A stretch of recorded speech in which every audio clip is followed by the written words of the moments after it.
তাদাউন। আপনি দেখেন, একটি কথা শুনেন, দুনিয়ার জীবনে আমরা অনেক কিছু চাই, সেটা আমার মনের চাহিদা পূর্ণ হয় না। যে যত পায় সে আরো তত চায়, যে যত পেল তারও আরো চায়। কারণ তাকাফুর, প্রতিযোগিতা কিসের? দুনিয়ার অর্থবিত্তর, ঘর বাড়ি, ধন সম্পদ, টাকা পয়সার প্রতিযোগিতা চলতেছে। এটাই তো আল্লাহ তাআলা মানুষের ফিতরাত জানেন। আলহাকুমুত তাকাসুর হাত্তা যুরতুমুল মাকাবির। কবরে যাওয়ার আগ পর্যন্ত খাই এই চাহিদার শেষ হবে না, তারপরেও চাহিদা থেকেই যায়। সফলতার সময়কাল কখন? ইয়া রাব্বুল আলামিন, আল্লাহ রাব্বুল আলামিন বলেছেন যে এই আয়াতটি যদি আপনি একটু অনুধাবন করেন, আল্লাহ রাব্বুল আলামিন বলছেন যে মুমিনদের আপনার সফলতার সময়টা কখন? ইন্নালিল মুত্তাকিনা মাফাযা, তাদের জন্য একটি সফলতার সময়কাল রয়েছে।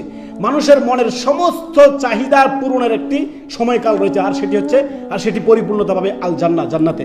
আল্লাহ আমাদের সকলকে জান্নাত দান করুন। তো আল্লাহ রাব্বুল আলামিন পরবর্তীতে আয়াতে আল্লাহ তাআলা বলেন হাদাইকা ওয়া আনাবা, আল্লাহু আকবার। যেইখানে থাকবে কি? উদ্যান। উদ্যান বুঝেন? বাগান বিশিষ্ট, যেটাকে বাগান বলা হয়, উদ্যান। সেই উদ্যানের মধ্যে, বাগানের মধ্যে, আল জান্নাতের মধ্যে থাকবে ইনাবা। ইনাব বুঝেন? আঙ্গুর। আঙ্গুর বাগান থাকবে। সুবহানাল্লাহ।